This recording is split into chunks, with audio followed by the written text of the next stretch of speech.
Hello and welcome back to my another tutorial. In this tutorial I am going to share with you how to find out motherboard model in your Windows 11.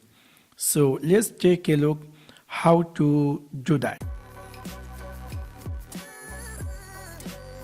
Maybe somehow or some cases you're looking for to find out your motherboard model. In order to do that, it's really very easy and simple. You need to go in your Windows 11 start menu, just right click over on it and then click here settings.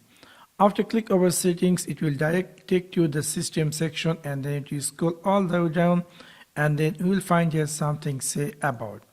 After click over about, we will see this is our PC name or laptop name, and this is there is something writing VivoBook ASUS laptop X513EP underscore X513EP. That means this is my motherboard model.